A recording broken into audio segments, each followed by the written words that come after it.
A little girl suddenly winced in pain. Her teacher, noticing something was wrong, walked over to check on her. When she knew the truth, she stepped out of the room and immediately called the police. But the little girl didn't want to tell anything, unable to explain what was happening. Emily woke up that morning with a strange sensation, a deep, sharp pain in her lower abdomen. She didn't understand where it came from or why it was happening. The pain wasn't unbearable, but it was unsettling, enough to make her wince as she shifted under the covers. Emily squeezed her eyes shut, hoping it would go away, hoping it was nothing. "It'll pass," she whispered to herself, her voice low and shaky. She had to get ready for school. There was no time for this. Emily moved slowly through her morning routine. She brushed her hair, tied her shoelaces, and grabbed her backpack, all while trying to ignore the discomfort brewing in her body. Every step she took sent small waves of pain through her. "I just need to make it through today," she thought, clutching the strap of her bag tighter. At school, things only got worse. As the first lesson started, Emily tried to focus on the board, but the pain was growing. It pulsed, twisting deep within her, making it hard to think straight. She pressed her hands against her desk, her knuckles white as she tried to push the pain away. But the more she tried to ignore it, the sharper it became. By the time recess rolled around, Emily could barely walk. She forced a smile when her friends approached, but they could see something was wrong. "Emily, you okay?" one of her friends asked, her brow furrowed with concern. "Yeah, I'm fine," Emily mumbled, though her face said otherwise. She didn't want to worry them. She didn't want anyone to know. But deep down, she was scared. What was happening to her? The pain wasn't just uncomfortable anymore, it was unbearable. It gripped her with every step, every breath. When she tried to run and play like she usually did, it felt like something was tearing inside of her. She bit her lip hard to keep from crying out. Tears welled up in her eyes, but she blinked them away. "I can't cry. Not here." Emily's friends weren't convinced by her weak smile. They exchanged worried glances before one of them, a girl named Jessica, stepped forward. "You don't look okay," Jessica said softly, placing a hand on Emily's shoulder. "Maybe you should go see Ms. Michelle." Emily stiffened at the suggestion. "Go to the teacher?" No way. She didn't want to explain this pain. It was too embarrassing, too strange. But when the next sharp pang shot through her, Emily realized she had no choice. She could barely stand. Reluctantly, she let Jessica lead her toward the classroom, her steps slow and shaky.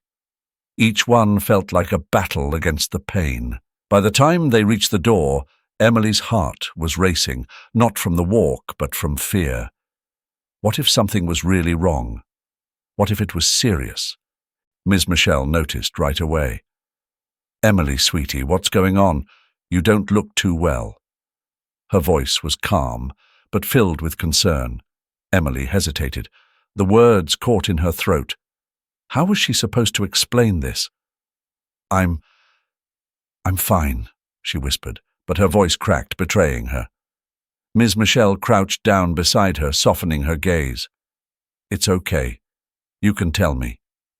Where does it hurt?" Emily's cheeks flushed with embarrassment. She stared at the floor. She was too scared to say anything, too afraid of what it could mean.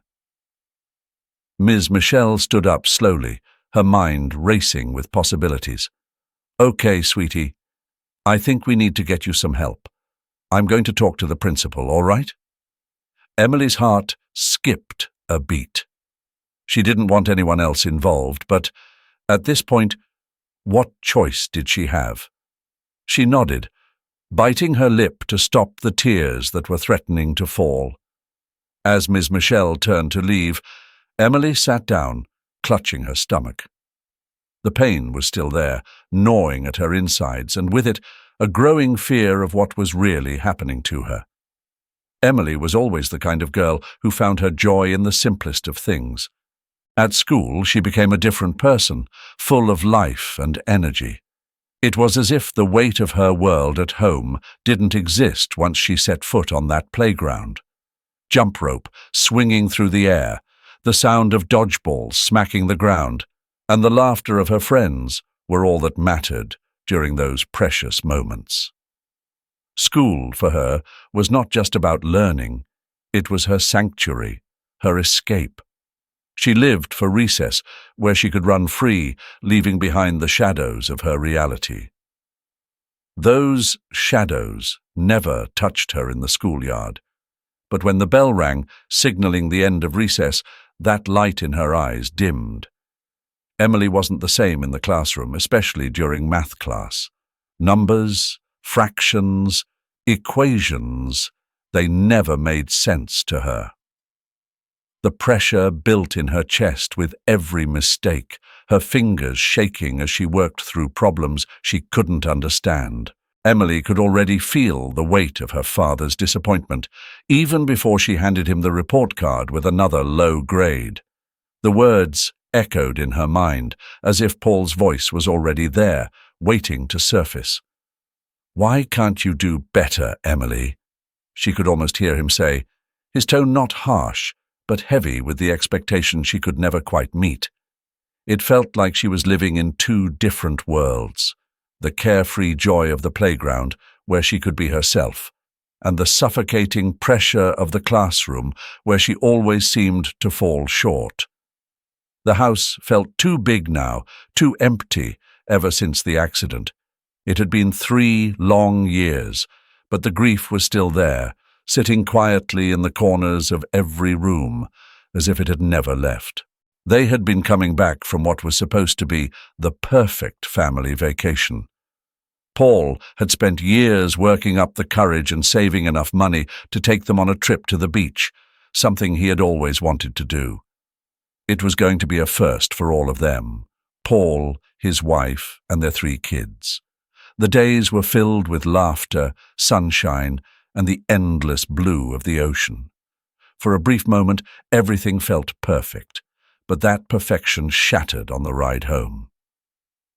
The tourist bus they had boarded wasn't safe. It was cheap, a risk Paul took because it was all he could afford. One of the wheels blew out on the highway, and the driver, losing control, could do nothing as the bus flipped over and over, crashing down a ravine. In the blink of an eye, everything changed. Paul's wife and their 2 young children didn't survive the crash. Only Paul and Emily made it out alive, but they were never the same. The pain didn't just fade with time. It settled deep within both of them, like a heavy stone they couldn't dislodge. The house, once filled with the sound of laughter and life, now echoed with silence. Emily couldn't remember the last time her father had tossed her into the air, making her squeal with delight, or read her a bedtime story late into the night.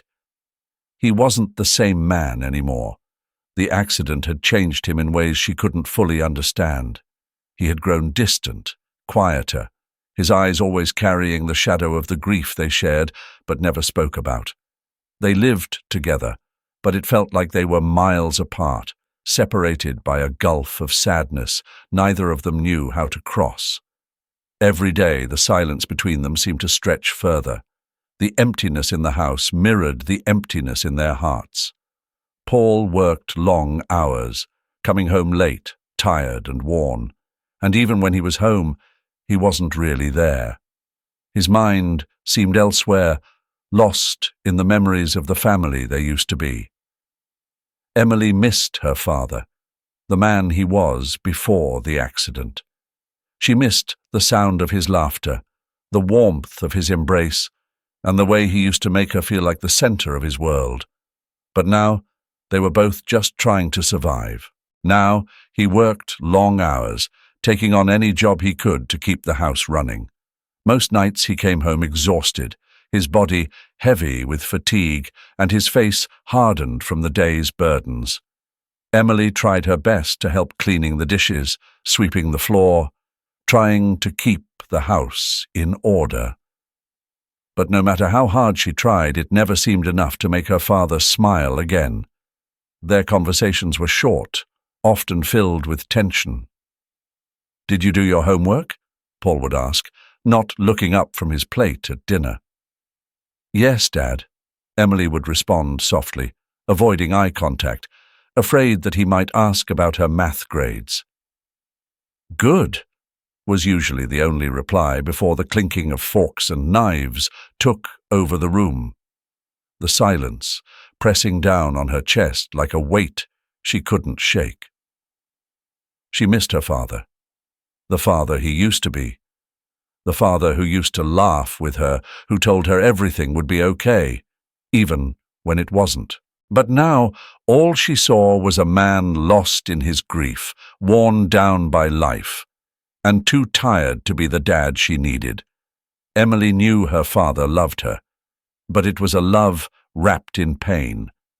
Every time she looked at him, she saw the hurt in his eyes, the same hurt she carried in her heart.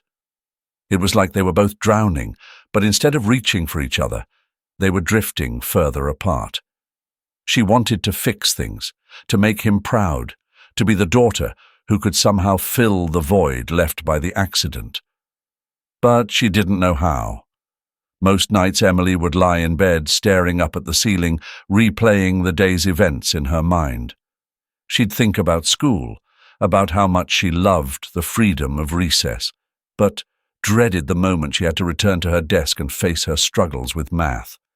She'd think about her father, about how different he was now, and wonder if things would ever get better. And she'd wish, more than anything, that she could hear her mother's voice just one more time, telling her that it would all be okay. But the truth was, nothing felt okay anymore.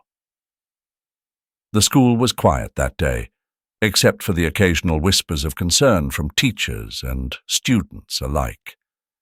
Michelle, Emily's homeroom teacher, had been feeling uneasy all week. Emily wasn't her usual self. Her bright, enthusiastic spirit seemed dulled, and she moved with a stiffness that didn't belong to a child. Her usual giggles were absent, and in their place was a strange silence that filled the room. Emily was only 9, but in the last few days her face carried the weight of someone far older. Something was terribly wrong. Michelle could feel it, deep in her bones. That afternoon during math class, Michelle watched Emily fidget in her seat. The girl was pale, her face tight with discomfort. Michelle had seen enough. As soon as the class ended, she gently called Emily aside. "Emily, sweetheart, you've been acting differently this week. Is everything okay?" Michelle asked, trying to keep her tone calm, though her heart raced. Emily hesitated, her eyes darting around the room. She was trying hard to be brave, but it was clear that the burden she carried was too heavy for her small shoulders. It hurts," Emily mumbled, barely audible. Michelle knelt down, bringing herself to eye level with the girl. "What hurts, honey? Can you show me?" Emily fidgeted again, her face flushing red.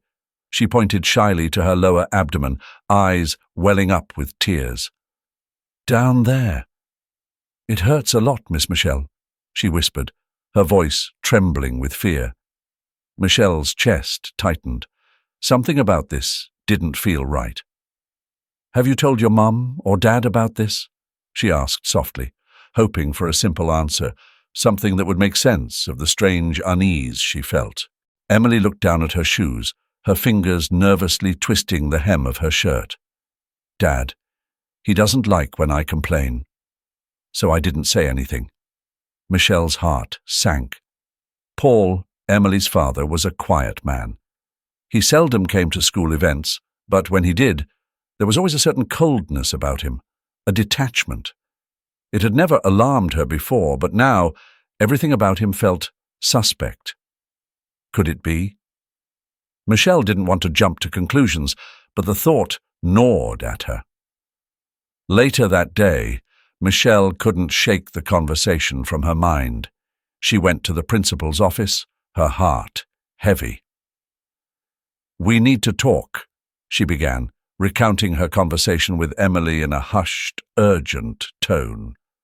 The principal, Mrs. Henderson, listened intently, her face growing more serious by the minute.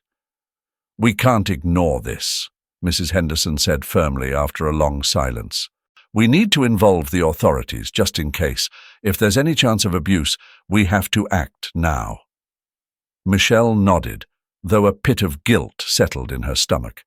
She didn't want to accuse Paul unjustly, but Emily's pain, both physical and emotional, was too real to dismiss. They had to protect her, whatever the cost. The next morning things escalated quickly. The school had called the police and officers were already waiting outside by the time Emily arrived for class. Paul had been notified, and he was furious when he showed up, demanding to know why he had been called to the school so suddenly. As soon as he walked into the main office, 2 officers approached him. "Paul, we need to ask you some questions regarding Emily," one of them said calmly. Paul's eyes flashed with confusion and anger. "What? What are you talking about?" he snapped. "I haven't done anything. This is ridiculous." But the officers didn't back down. "We're investigating a report of possible abuse," the officer continued. "You're going to need to come with us." Emily, who had been sitting nearby with her hands clenched in her lap, gasped when she saw the handcuffs. Tears spilled down her cheeks as the officers cuffed Paul and led him toward the door. "Dad, no!" she screamed, her voice breaking. "I'm sorry. I didn't mean to. I didn't know this would happen."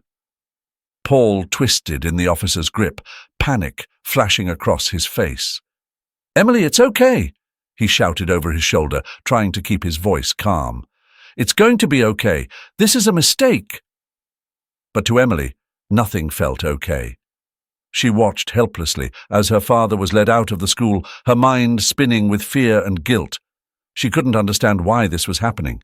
She thought she had done something wrong, that somehow her words had caused all of this. She sobbed uncontrollably, clutching her stomach as the pain surged again, more intense than ever. Michelle rushed to her side, gathering the little girl into her arms, whispering softly, "It's not your fault, Emily. None of this is your fault." But deep down, Emily didn't believe her. In the dimly lit cell, Paul sat on the cold, hard bench, his hands trembling slightly as they rested on his knees. The echo of the officer's words still rang in his ears.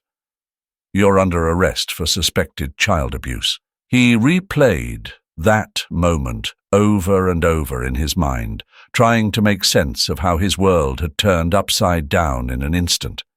His heart ached, not for himself, but for Emily, his sweet little girl. All he wanted was to be with her, to know she was okay. The room smelled faintly of bleach and sweat, a sharp contrast to the overwhelming sense of confusion clouding Paul's thoughts. The grey walls seemed to close in on him as he stared blankly ahead, his mind racing with 1,000 questions. How could this happen? Emily, his only child, was everything to him.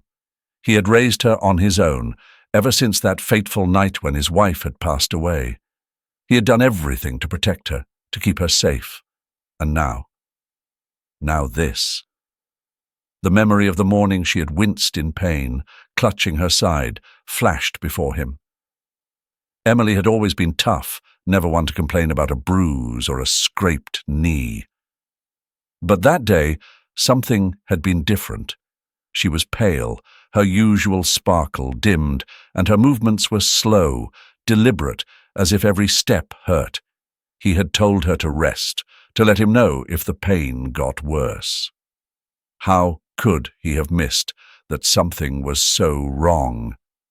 He thought of her now, wondering where she was. He could still picture her small frame curled up in a hospital bed, doctors and nurses hovering over her, their faces stern with concern.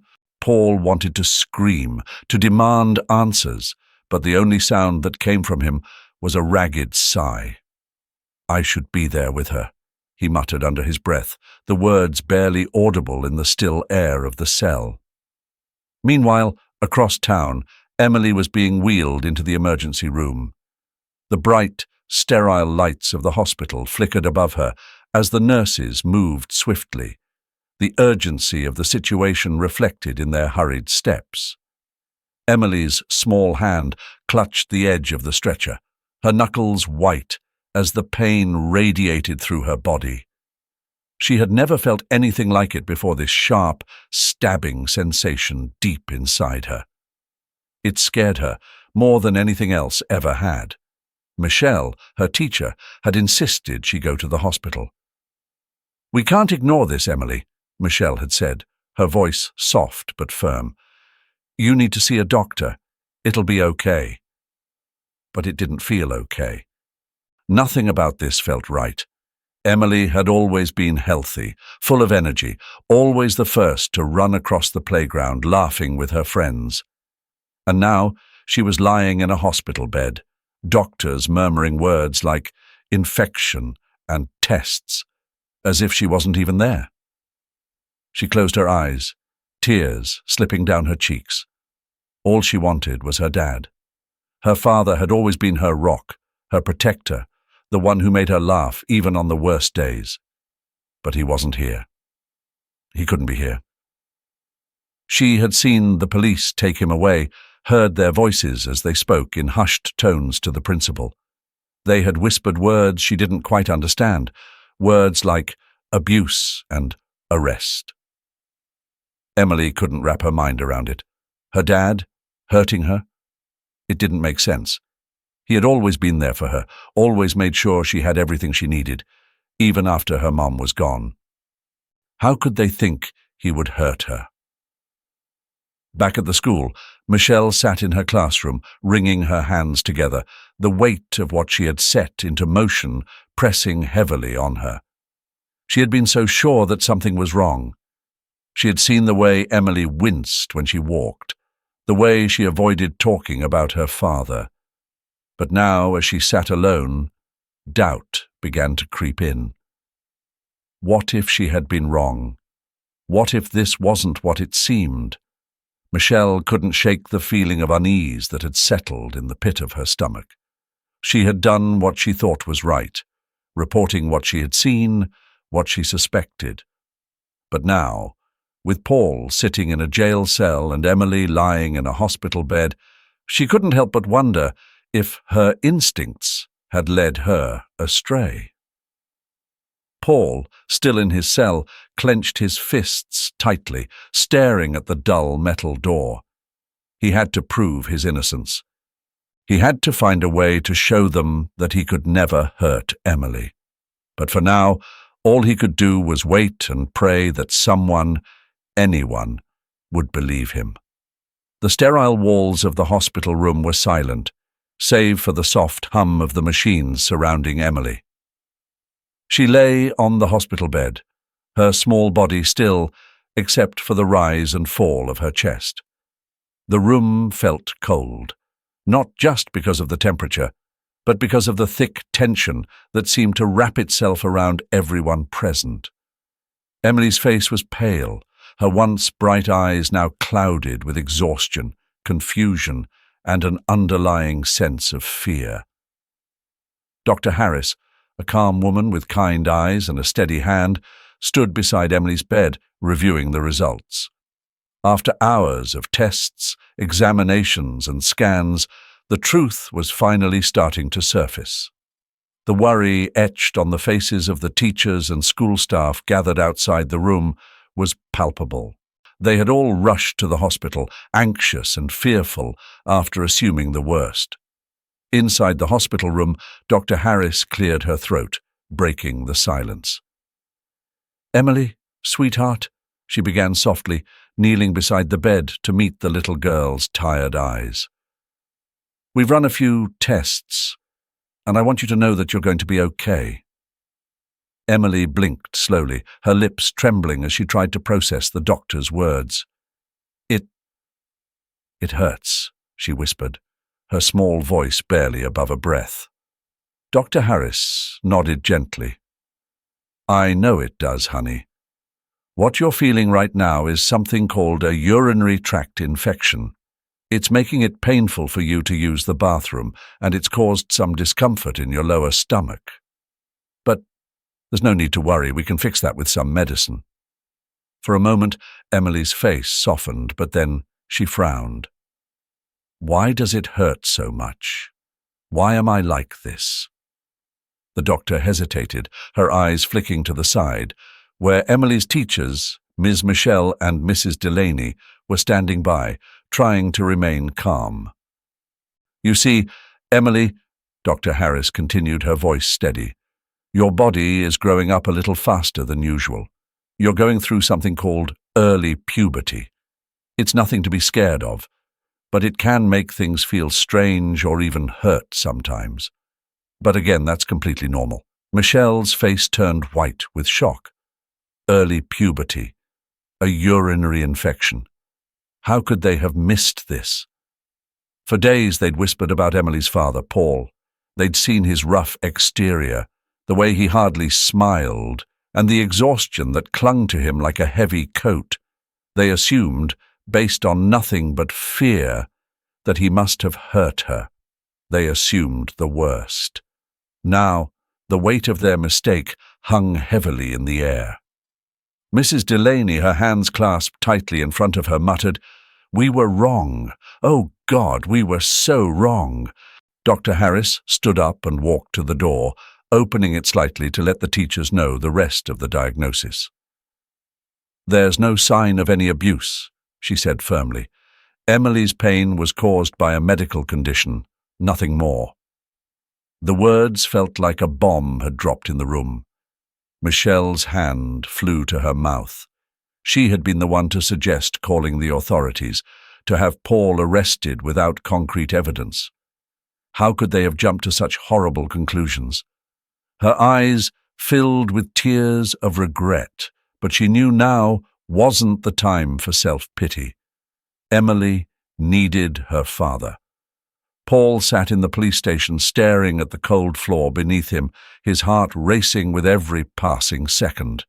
The clank of metal echoed in his ears as the officers unlocked the cell door. "You're free to go," one of them said, his voice void of emotion. Paul blinked, his mind struggling to process the words. "What?" He stood up, wobbling slightly. "What do you mean? What's happened?" "The hospital just confirmed," the officer said, leading him out of the cell. "Your daughter's been diagnosed with a medical condition. There's no sign of abuse." Paul's chest tightened, a whirlwind of relief and anxiety crashing into him all at once. He barely heard the officer's words after that. All he knew was that he needed to see Emily. He ran out of the station, his thoughts a blur, until he reached the hospital. Emily was sitting up now, a little pale, but no longer in the intense pain that had tormented her earlier. Her eyes widened as her father burst through the door, his face etched with worry. "Dad!" she cried out, tears welling up in her eyes. Paul rushed to her bedside, pulling her into his arms as she sobbed against his chest. "I'm sorry," she whispered, her voice shaking. I didn't know." "Shh, baby," Paul murmured, tears streaming down his own face as he held her tight. "It's okay. It's not your fault. I'm so sorry I wasn't there when you needed me.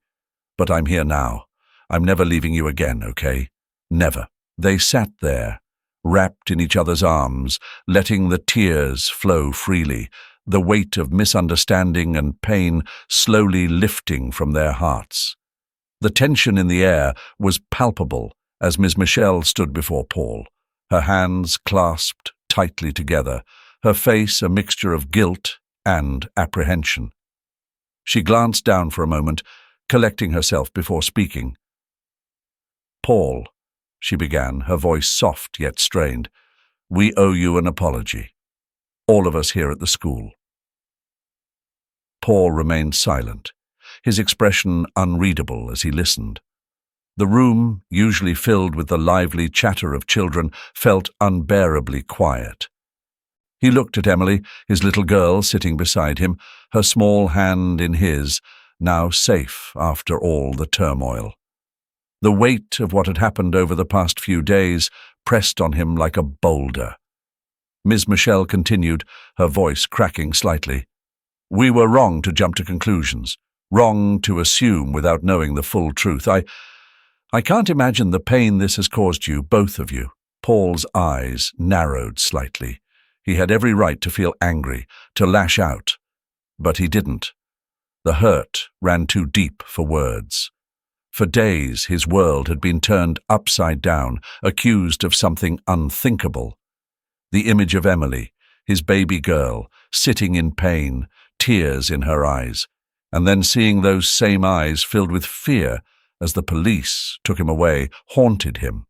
And all because of a misunderstanding, because people who should have cared for her assumed the worst. For a moment, he remained quiet. Emily shifted in her seat beside him, her little fingers curling tighter around his. He felt her presence like an anchor, grounding him when everything else seemed too chaotic. Paul sighed deeply. The anger he'd been holding on to started to melt. He understood why the school had acted the way they did. They thought they were protecting her. "I'm not going to lie," Paul said finally, his voice low but steady. "What happened hurt. It hurt me. It hurt Emily.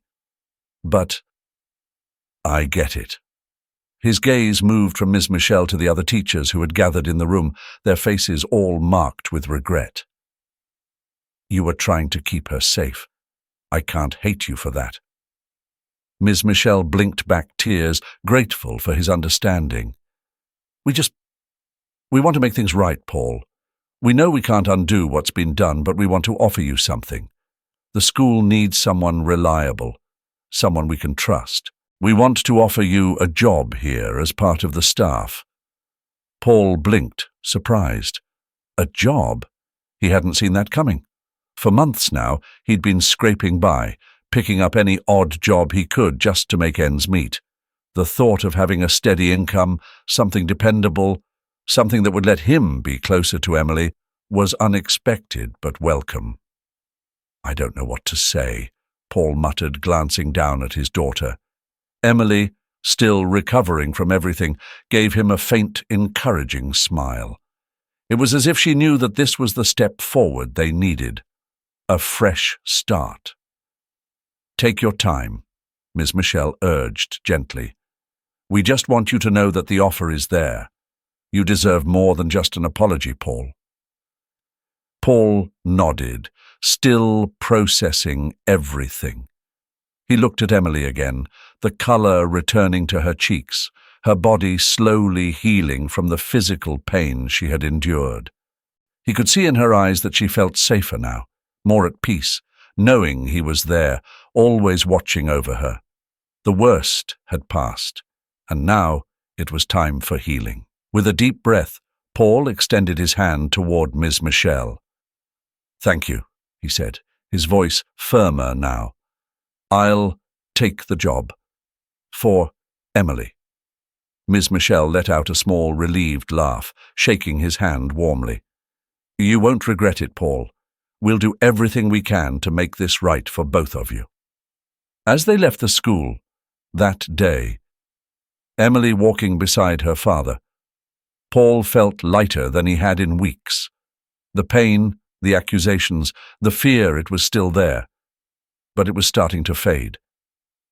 He glanced down at Emily, watching as she skipped a little ahead of him, her laughter filling the air once more. In that moment, Paul knew that no matter what had happened, no matter the mistakes made, his focus was clear. It was all about her, about being the father she needed, the protector she deserved. He wouldn't let anything past or present stand in the way of that again. As the past settled like dust behind them, all that was left was the future. And for the first time in a long while, Paul believed it could be bright. The soft morning light streamed through the curtains, casting a warm golden hue over the modest living room. For the first time in what felt like an eternity, Paul breathed a little easier. The weight on his chest, which had been a constant companion since that fateful day, began to lift. He had a new job now, a stable position at the local school as a janitor. It wasn't glamorous, but it was honest work. Work that allowed him to provide for Emily without the fear of losing everything. Paul wiped his brow after finishing the dishes, the clatter of plates subsiding into a peaceful silence. He looked out the window, watching as Emily walked down the path towards school. Her small frame seemed stronger now, more confident. It had only been a few weeks since she'd returned to her classroom, but already Paul could see the change in her. The spark in her eyes, that had been dulled by pain and confusion, was beginning to shine again. Her laughter, once hesitant and fragile, now filled the house in quiet moments, reminding him of better times. Emily was determined. That much was clear. She'd missed quite a bit of school, but catching up didn't seem to scare her. If anything, it fueled her. She had her dream, becoming a vet, and no amount of hardship was going to keep her from that. The teachers were patient, kind even, and the other students had welcomed her back with open arms. Paul marveled at her resilience. She was just 9 years old, but the strength she showed was something even grown men could learn from.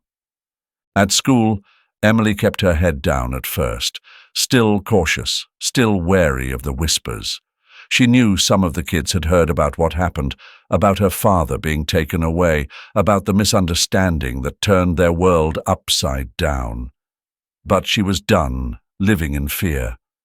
Every day she walked a little taller, her steps more certain. She would sit at her desk, determined to catch up on her studies, her eyes focused on the future she envisioned for herself. Her love for animals, her dream of becoming a vet, those were the things that kept her moving forward. One afternoon, as Paul was mopping the school hallway, he overheard 2 teachers talking by the office. "I don't know how he does it," one of them whispered. "After everything, he just comes in, does his job, and takes care of her. You have to admire that." Paul didn't linger to hear more.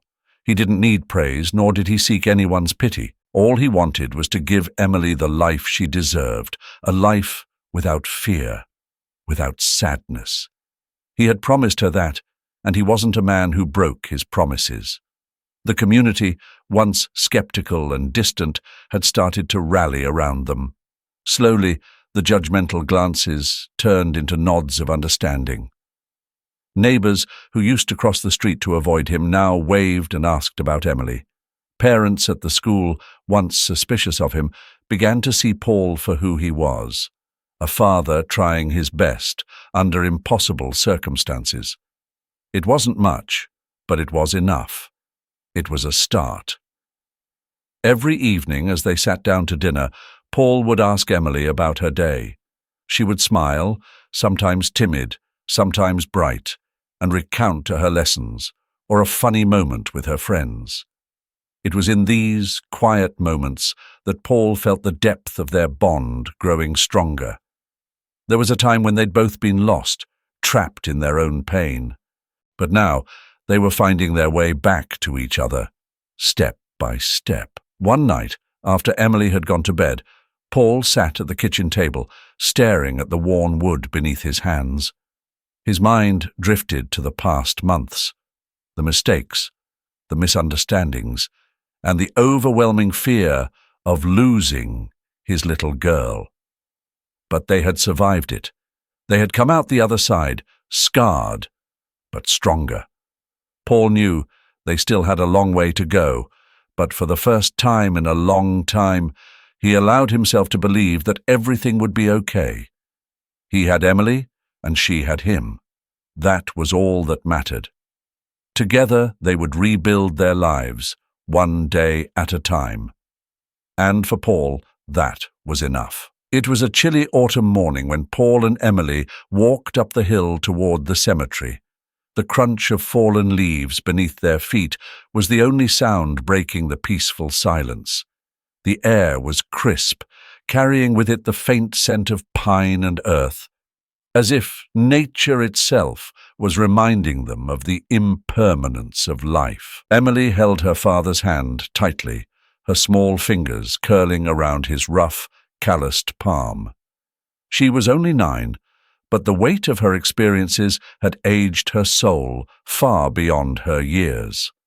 They reached the gravesite, where the simple headstone stood, marking the resting place of Emily's mother and her 2 siblings. 3 names, etched into the cold stone, were all that remained of the family they used to be.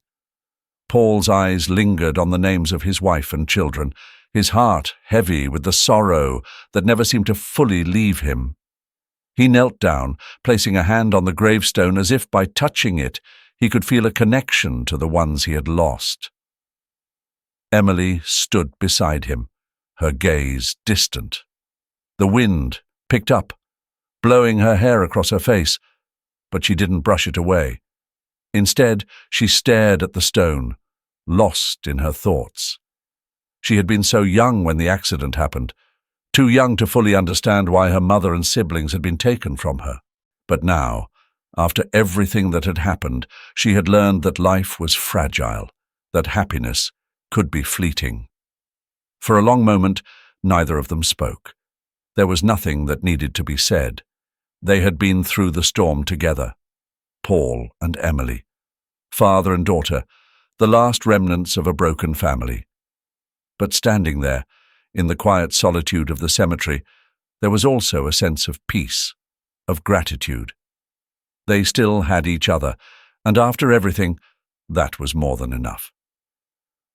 "I miss them," Emily finally whispered, her voice soft but steady. It was a simple statement, but the depth of her feeling was undeniable. Paul looked at her, his heart swelling with pride.